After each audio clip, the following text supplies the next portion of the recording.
17 رمضان مبارک جس دن اسلام کا سب سے پہلا معرکہ کفر کے ساتھ پیش آیا اور اس کو معرکہ بدر اور غزوہ بدر کہا جاتا ہے۔ اس کو قرآن مجید نے یوم الفرقان بھی کہا ہے، فرق کرنے کا دن۔ یہ وہ پہلا معرکہ ہے جس کی دھاک کفر کے سینے پہ ایسی بیٹھی ہے کہ آج تک عالم کفر بدر کی للکار سے کانپتا ہے۔ ڈاکٹر اقبال نے امت مسلمہ کو ایک مشورہ دیا ہے۔ اس نے کہا ہے کہ شرط یہ ہے کہ فضائے بدر پیدا کر، فضا پیدا کر بدر جیسی، فضائے بدر پیدا کر، فرشتے تیری نصرت کو اتر سکتے ہیں گردوں سے کتار اندر کتار اب بھی۔ اور اسی مضمون کو دوسرے رنگ میں اقبال کہنے لگے، تو آج بھی ہو اگر ابراہیم کا ایمان پیدا، آگ کر سکتی ہے انداز گلستان پیدا۔ عالم اسلام کو یوم الفرقان غزوہ بدر کی للکار یاد رکھنی چاہیے۔ ملت کے جوانوں کو بدر کا سبق اور بدر کا نصاب کبھی نہیں بھولنا چاہیے۔ ہمیں آج جو درس دیا جاتا ہے وہ درس فلسفہ ہے۔ جو پیغام کفر کے مقابلے میں ہمیں بتلایا جاتا ہے وہ پیغام ہے مصلحت کوشی کا، وقت گزاری کا۔ ابھی دیکھو غزوہ بدر کا پس منظر مسلمانوں کو یہ سبق دیتا ہے کہ جب فضا پیدا ہو جائے تو اللہ مدد کر دیا کرتا ہے۔ جب فضا پیدا ہو جائے تو پھر اللہ مدد فرماتا ہے۔ جب فضا پیدا ہو، جب مدد کی فضا ہی پیدا نہ ہو، قرآن مجید فرقان حمید سورہ آل عمران میں سے جو آیہ کریمہ میں نے تلاوت کی تو اس میں اللہ تعالیٰ نے بدر کا ذکر فرمایا ہے۔ فرمایا وَلَقَدْ نَصَرَكُمُ اللَّهُ بِبَدْرٍ وَأَنْتُمْ أَذِلَّةٌ، فرمایا تحقیق ہم نے بدر میں تمہاری مدد کی حالانکہ تم تو کمزور تھے۔ ہم نے بدر میں تمہاری مدد کی، تم تو کمزور تھے۔ میدان بدر کے اندر اللہ تبارک و تعالیٰ نے مدد فرمائی، نصرت فرمائی مسلمانوں کی، اور ایسی کامیابی دی کہ پورا کفر جو اس وقت موجود تھا وہ کانپنے لگا کہ مسلمانوں کے پاس اتنی قوت کہاں سے آ گئی، اتنی طاقت کے یہ کس طرح مالک ہوئے۔ بغور سمجھیے گا بات کو، ذرا تھوڑا سا پس منظر سمجھ لیں۔ 15 سال تک اعلان نبوت کے بعد نبی پاک صلی اللہ علیہ وسلم نے کسی جنگ کی، کسی لڑائی کی اجازت نہیں دی، کسی قسم کی منع فرمایا، بلکہ فرمایا لکم دینکم ولی دین، تمہارا اپنا دین ہے ہمارا اپنا دین ہے، منع کر دیا گیا۔ مسلمان ہجرت کر کے آ گئے مکہ سے مدینہ، لیکن یہاں بھی قریش مکہ اور کفار مکہ نے عالم اسلام کو، مسلمانوں کو، نبی پاک صلی اللہ علیہ وسلم کو سکون سے بیٹھنے نہیں دیا، پریشان کرتے رہتے تھے۔ اور اس پریشانیوں میں سے ایک بڑی پریشانی، جب تک آپ بات کے پس منظر کو نہیں سمجھیں گے آپ کو اصل مضمون سمجھ میں نہیں آئے گا۔ پریشان کرتے تھے مسلمانوں کو، مدینے آ کر پریشان کرتے۔ دنیا کا ایک مزاج ہے، جو آدمی اپنا دروازہ بند کر لیتا ہے لوگ اسے بزدل سمجھتے ہیں، حالانکہ بزدل اور صلح پسند میں فرق ہوتا ہے۔ بزدل اور ہوتا ہے، صلح پسند، کچھ لوگ صلح پسند ہوتے ہیں، لوگ انہیں بزدل کا طعنہ دیتے ہیں۔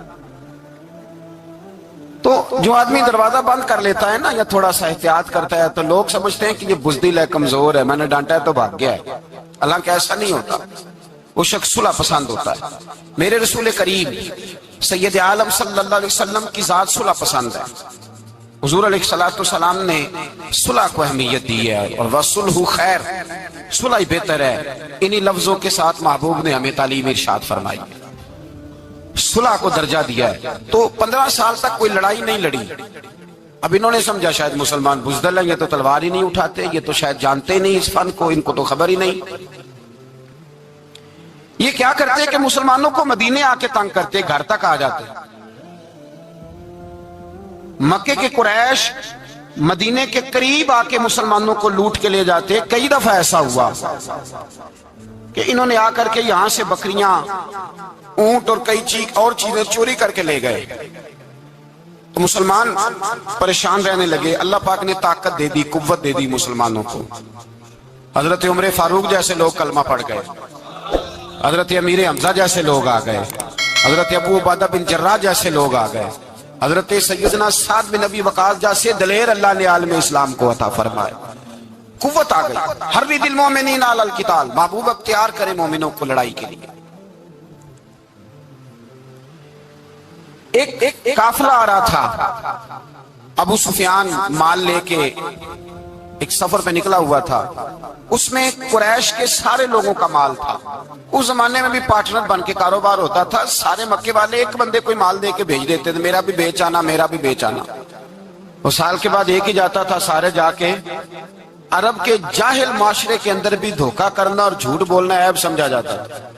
لوگ کسی کے پیسے پر نظر نہیں رکھتے. یہاں معاذ اللہ لوگ کلمہ پڑھ کے اس بات کا خیال نہیں رکھتے کہ مال کس کا ہے اور ہم کس طرح سے اسے استعمال کرنا ہے. تو ابو سفیان سب کا مال لے کے نکلے. جب یہ مدینے کے واپس آ رہے تھے نا، شام سے ہجرت کر کے مدینے کے پاس سے گزرنے لگے، تو اللہ کے رسول سید عالم علیہ السلام نے مسلمانوں سے کہا کہ چلو ہم بھی ان کا ایک قافلہ روک لیں، انہیں احساس دلائیں کہ تم ہمارے ساتھ زیادتی کرتے ہو تو بازو میں ہمارے بھی قوت ہے. اس ارادے کے ساتھ حضور نکلے. ابو سفیان بڑے تیز آدمی تھے. کسی نے خبر کر دی کہ وہ تو آ رہے ہیں تیرا قافلہ روکنے کے لیے. اب حضور سید عالم جب چلے مدینہ منورہ سے تو 313 لوگ حضور کے ساتھ تھے. کتنے جی؟ بولیے. 313. تحقیق یہ ہے کہ 312 تھے. حضرت عثمان غنی کو شامل کیا گیا بدریوں میں، لیکن حضور انہیں چھوڑ گئے تھے، اس لیے کہ ان کی زوجہ اور نبی پاک کی پیاری صاحبزادی بڑی علیل تھی. فرمایا تو میری بیٹی کے لیے رہ جا. تو 313 لوگ حضور لے کے نکلے. 6 زرہیں، 8 تلواریں، چند گھوڑے. خود رسول پاک صلی اللہ علیہ وسلم جس گھوڑے پہ تھے، گھوڑا ایک تھا، سواریاں 3 تھی. حضرت مولا علی بھی تھے، جناب زید بھی تھے، نبی پاک بھی تھے. فرمایا کبھی تو بیٹھے گا، کبھی علی بیٹھیں گے، کبھی زید بیٹھیں گے، کبھی میں بیٹھوں گا. جب حضور کی پیدل چلنے کی باری آتی تو حضرت زید عرض کرتے حضور نہیں آپ بیٹھ جائیں میں پیدل چلتا ہوں. حضرت علی کہتے حضور آپ بیٹھ جائیں میں پیدل چلتا ہوں. تو حضور فرماتے تمہیں ثواب کی زیادہ ضرورت ہے، مجھے بھی تو ضرورت ہے نا. تو رسول کائنات سید عالم صلی اللہ علیہ وسلم بھی پیدل چلتے. یہ تھوڑا سا سامان لے کے نکلے. ابو سفیان کو اطلاع ہو گئی کہ وہ تو آ رہے ہیں. ابو سفیان نے ایک آدمی کو دوڑایا. اس زمانے میں جب کوئی بری خبر دینی ہوتی تھی تو وہ آدمی اپنے کان میں سوراخ کرتا تھا، لہو نکال لیتا تھا. وہ جس آدمی کو بھیجا اس نے اپنے کانوں سے لہو نکالا، اپنے اونٹ کے کان کاٹ ڈالے، چیخے مارنے لگا مکے والوں دوڑو، مسلمانوں نے تمہارا قافلہ لوٹ لیا ہے، بھاگو. اب وہ تو پہلے دلیر تھے کہ یہ ہم سے چھپتے پھرتے ہیں شاید معاذ اللہ. انہوں نے کیا کیا کہ 1000 کا لشکر، ہر آدمی کے پاس گھوڑا، ہر آدمی کے پاس تلوار، نیزہ، سارے عتبہ، عتیبہ، شیبہ، ابو البختری، امیہ بن خلف، ابو جہل، سارے اکٹھے ہو کے آئے اور نکلے میدان بدر کی جانب. ادھر ابو سفیان اس آدمی کو بھیج کے تو دریا کے رستہ ہی بدل گیا، مدینے کے رستے آیا ہی نہیں، خود بچ گیا. اور جب بچ کے نکلا نا تو اس نے ایک آدمی بھیجا کہ قافلہ محفوظ ہو گیا ہے، تم لوگ فکر نہ کرو. اس نے جا کے پیغام دیا ابو جہل کو کہ ابو سفیان کہتا میں بچ گیا ہوں، مجھے کوئی خطرہ نہیں، اب تم لوگ کسی قسم کی تکلیف نہ کرو، تکلف نہ کرو، واپس چلے جاؤ. ابو جہل کہنے لگا نہیں اب تو ہم واپس نہیں جائیں گے، اب تو ہم ان کا کچھ کر کے ہی جائیں گے. سمجھ آ رہی ہے میری باتوں؟ پس منظر سمجھ میں آ رہا ہے؟ اب نہیں واپس جانا، نکلے ہیں تو کچھ کریں گے. اب جب میدان کے اندر آنے کے لیے تیاری ہو رہی ہے، ادھر سے پتہ چل گیا، نبی پاک صلی اللہ علیہ وسلم کو اطلاع ہوئی کہ ابو سفیان تو اپنا لشکر بچا کے، قافلہ بچا کے لے گئے ہیں، لیکن قریش بضد ہیں آنے کے لیے. نبی پاک صلی اللہ علیہ وسلم نے ایک جگہ پہ تمام مسلمانوں کو جمع کیا. یہ بات قابل غور ہے. حضور نے فرمایا بھی 1000 کا لشکر اسلحے سے لیس ہو کے آ رہا ہے، تم 313 ہو، تمہارا ارادہ کیا ہے؟ نہ تمہارے پاس زرہیں ہیں، نہ تلواریں ہیں، نہ تمہارے پاس نیزہ ہے، نہ تیر ہے، کیا کرنا ہے؟ صحابہ کرام علیہم رضوان فرماتے ہیں جب نبی پاک صلی اللہ تعالی علیہ وسلم نے مشورہ لیا نا تو سب سے پہلے جو شخصیت اٹھی وہ حضرت ابوبکر صدیق کی ذات تھی. جناب صدیق اکبر اٹھے عرض کرنے لگے محبوبہ بات ہی کوئی نہیں آپ حکم کریں ہم تو بڑی دیر سے تیار بیٹھے. حضرت عمر کہنے لگے حضور میں تو تھک گیا ہوں انتظار کر کر کے. اور شیر خدا مولا کائنات علی المرتضیٰ رضی اللہ تعالیٰ عنہ کہنے لگے محبوبہ زنگ لگ گیا میری تلوار کو, زنگ لگ گیا, کوئی موقع ملے دیواریں ہلتی رہتی ہیں اور در کانپ جاتا ہے, علی کا نام سن کے اب بھی خیبر کانپ جاتا ہے. فرمایا حضور زنگ لگ گیا مہربانی کریں جلدی کریں ہم تو تیار بیٹھے. حضور نے پھر توجہ کی, نبی پاک صلی اللہ تعالی علیہ وسلم نے پھر توجہ کی. تو یہ تو سارے وہ بول رہے ہیں جو میرے ساتھ مکے سے آئے ہوئے ہیں, مدینے والے بھی تو بولے نا. تو مدینے والوں میں سے حضرت مقداد اٹھے, حضرت مقداد رضی اللہ تعالیٰ عنہ, اور اٹھ کے عرض کرنے لگے یا رسول اللہ آپ کا اشارہ ہماری جانب ہے. حضور نے فرمایا ہاں تمہاری جانب ہے. تو کیا خوبصورت جواب ہے اور کیا انداز تکلم ہے اور کیا گفتگو بے حسن ہے اور کیا پس منظر ہے اور کیا دلیل ہے اور کیا تاریخ کا مطالعہ ہے. حضرت مقداد کہنے لگے یا رسول اللہ ہم کوئی حضرت موسیٰ علیہ السلام کی قوم نہیں کہ آپ سے کہیں گے آپ لڑے یا آپ کا خدا لڑے. یا رسول اللہ ہم خشکیوں میں بھی لڑیں گے دریاؤں میں بھی لڑیں گے. ہم خشکیوں دشت تو دشت ہیں صحرا بھی نہ چھوڑے ہم نے, اور بحر ظلمات میں دوڑا دیے گھوڑے ہم نے. کہا حضور ہم وہ نہیں ہیں کہ جو آپ سے کہیں گے آپ لڑیں اور آپ کا خدا لڑے, ہم تو تیار ہیں آپ جلدی کریں. پھر حضرت سعد اٹھے, سعد بن عبادہ رضی اللہ تعالیٰ عنہ اٹھے اور کیا خوبصورت عرض کیا, کہا یا رسول اللہ کس سے لڑنا ہے. حضور بولیے ذرا یا رسول اللہ. حضور نے فرمایا قریش مکہ سے. تو صحابی کا بجٹ دیکھیے گا, انداز دیکھیے گا. کہنے لگے حضور سنا ہے جن نظر نہیں آتے, دیو نظر نہیں آتے, سنا ہے دکھائی نہیں دیتے, محبوبہ آپ حکم کریں میں تو جنوں سے بھی لڑنے کے لیے تیار ہوں. میں تو ان دیکھی جگہوں پہ تلواریں چلا جاؤں گا, نبی کا حکم ہو تو کود جائیں ہم سمندر میں جہاں کو محو کر دے نعرہ اللہ اکبر میں. یا رسول اللہ حکم کریں کس سے لڑنا ہے. میرے نبی پاک خوش ہو گئے, حضور خوش ہوئے, چہرے پہ مسکراہٹ دوڑی. فرمایا تم پر کوئی غلبہ پا ہی نہیں سکتا. فرمایا چلو آپ اٹھو چلیں, نہ تلواریں ہیں نہ گھوڑے ہیں نہ کوئی شے ہے نہ پاس اسلحہ ہے نہ کوئی بظاہر طاقت ہے. حضور اٹھے تو ایک ننھا مجاہد حضرت سعد بن ابی وقاص کے چھوٹے بھائی عمیر بن ابی وقاص, قد چھوٹا.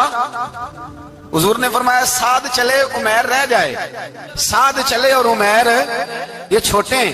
حضرت سعد کہتے ہیں میری عمر ابھی اس وقت تھوڑی تھی, میں 16-17 سال کا جوان تھا, تو بھائی اس سے بھی چھوٹے تھے. فرمایا تو رہ جا. اللہ اکبر. تو کہتے ہیں دیکھو عمر دیکھو, اور منانے کا انداز کیا ہے, جا رہے ہیں جہاد کے لیے تو بچہ رو نہیں پڑتا گھر میں. حضرت عمیر رونے لگے, کہنے لگے نہیں میں نے بھی جانا ہے. رونا کہاں جانا ہے بھائی, کوئی کھیلنے جا رہے ہیں, کوئی کھیلنے جا رہے ہیں, سیر کو جا رہے ہیں, کوئی جو ہے وہ کسی تفریح کے لیے نکل رہے ہیں, نہیں میں نے بھی جانا ہے. حضور نے فرمایا بیٹے تلواروں کی چھاؤں میں جا رہے ہیں, وہاں گرجدار آوازیں ہوں گی, وہاں سینے کٹیں گے, گردنوں پہ ضرب لگے گی. تو حضرت عمیر بن ابی وقاص نے نا اپنی ایڑیاں اٹھا لی, پنجوں کے بل کھڑے ہو گئے, کہنے لگے سونیا میں گردن کٹانے کو تیار ہوں. تو حضور نے فرمایا تیرا بڑا بھائی چلا جو ہے. حضرت عمیر کہنے لگے حضور قد میں بڑا ہے طاقت میں نہیں بڑا. قد میں بڑا ہے طاقت میں, کہا یہ قد میں بڑا ہے جسامت میں بڑا ہے طاقت میں نہیں بڑا. حضور نے فرمایا کیسے پتا چلے گا. کہا حضور کشتی کرا لیں, کشتی کرا لیں. چشمے فلک نے عجیب نظارے دیکھے, محبوبہ کشتی کرا لیں. حضور نے فرمایا کرو کشتی. کرا لیتے ہیں, کرو کشتی. کشتی شروع ہوئی تو سبحان اللہ کیسی عجیب اور منفرد کشتی ہے. حضرت سعد بن ابی وقاص رضی اللہ تعالیٰ عنہ کہتے ہیں میرا بھائی پہلوان کشتی سے پہلے گلے ملتے ہیں نا, تو کہتے ہیں گلے ملنے آئے. تو حضرت عمیر میرے کان میں کہنے لگے تیرا تو نمبر لگ ہی گیا ہے, اور محبوب جسے قبول کر لے پھر اسے درگزر اسے رد نہیں کرتے, تیرا تو لگ گیا ہے. تو یار چل تھوڑی دیر کے لیے گر جا بھائی, جو ہوا چل تھوڑی دیر کے لیے گر جا, میں بھی سلیکٹ ہو جاؤں گا, تیرا کیا بگڑے گا.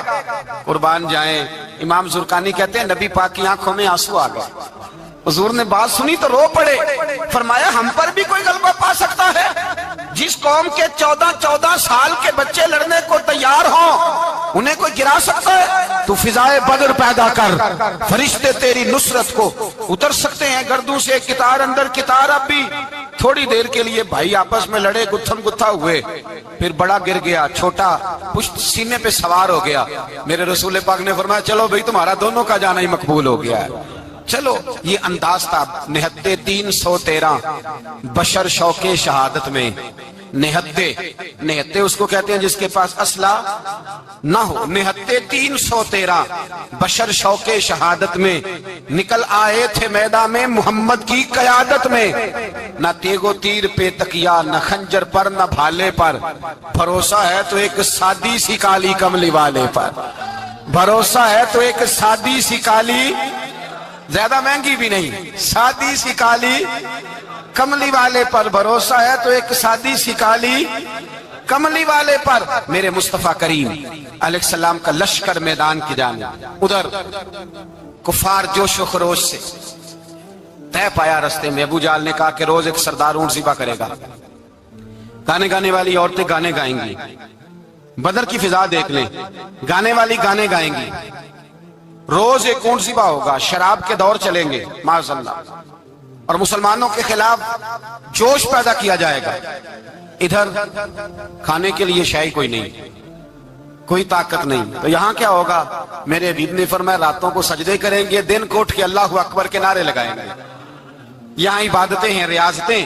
میرے رسول کریم سید عالم صلی اللہ تعالی علیہ وآلہ وسلم سے پہلے کفار پہنچ گئے، انہوں نے پہنچ کر بدر کے میدان میں قبضہ کیا، جہاں کنویں تھے سب پہ قبضہ کر لیا، جو زمین خشک تھی ریتلی تھی وہ چھوڑ دی، اور جو زمین ہموار تھی اس پہ قبضہ کر لیا۔ جب نبی پاک صلی اللہ علیہ وسلم تشریف لے کر کے گئے تو ریتلی زمین، تپتی ہوئے صحرا، 17 رمضان کا دن، صحابہ نے روزے رکھے ہوئے، روزے رکھے ہوئے صحابہ نے کیا کیا ہوا ہے؟ کیا کرنے گئے ہیں؟ پکی گل لے تو بولے تھوڑے ہو نا، میں کہ شاید کچھ شک ہوئے۔ کیا کرنے گئے تھے؟ روزہ رکھ کے۔ اللہ خیر ہی کرے، ہمارے یہاں تو روز نیا بہانا ہوتا ہے، کہتے میں کام تے جانا، میرا تو نہیں نہ باندا، روز نیا بہانا ہے، کہتے نہیں میں تے مزدور آدمی ہوں۔ کس طرح کی بات کرتے ہو؟ اللہ نے فرض کیا ہے تو اس کا مطلب ہے کہ گزارا ہو سکتا ہے، چل سکتا ہے، تبھی تو فرض کیا ہے۔ حضور نے فرمایا روزے کھول دو بھائی، پر کون کھولے؟ کوئی نہیں تیار۔ اب اللہ کے رسول نے خود گھوڑے کے اوپر بیٹھ کر کھجور کھائی دوپہر کے وقت، جب حضور نے کھولا تو تب سب نے کھولا۔ 17 رمضان نبی پاک صلی اللہ علیہ وسلم کے آنے سے پہلے انہوں نے کنووں پہ بھی قبضہ کر لیا، ہموار زمین، حضور آئے تو ریتلی زمین ملی، وہیں صحابہ نے ڈیرے لگائے۔ اب پانی کوئی نہیں، کوئی شے نہیں، تپتا ہوا صحرا، اوپر سے سورج گرمی برسا رہا ہے۔ حفیظ جلندری کہتے ہیں کہ زمین دعا مانگنے لگ گئی، زمین دعا مانگنے لگی، زمین کہنے لگی خدا بندہ مہربانی فرما، تیرے رسول آئے ہیں تو اب ذرا مجھے ٹھنڈا نہیں کر دیتا۔ حفیظ جلندری کا نظریہ ہے، وہ کہتے ہیں زمین دعا مانگنے لگی، زمین کہنے لگی مولا تیرے حبیب کے قدم جب میری اس خاک پہ آئے، الہی حکم دے سورج کو اب نہ آگ برسائے۔ زمین کہتی ہے تیرے حبیب کے قدم جب میری اس خاک پہ آئے، الہی حکم دے سورج کو اب نہ آگ برسائے۔ میرے دامن سے گر ان کو ہوائے گرم آئے گی تو مجھ کو رحمت للعالمین سے شرم آئے گی۔ میرے دامن سے گر ان کو ہوائے گرم آئے گی تو مجھ کو رحمت للعالمین سے، زمین کہنے لگی مجھے شرم آئے گی کہ محبوب آئے ہیں اور میں، یا اللہ مہربانی کر۔ حفیظ جلندری ویسے تو حضور کی دعا، صحابہ کی دعا سب کی بات ہے، وہ کہتے ہیں زمین نے دعا مانگی، جب دعا مانگی تو اللہ نے بارش عطا کر دی۔ حضور نے فرمایا لو بھی حوض بنا لو، پانی بھر لو۔ صحابہ کہتے ہیں چھوٹے چھوٹے حوض بنا لیے، پانی ہم نے ان کے اندر جمع کر لیا، جانوروں کو پلایا، خود بھی ہم نے وہ پانی رکھا وضو کے لیے، غسل کے لیے۔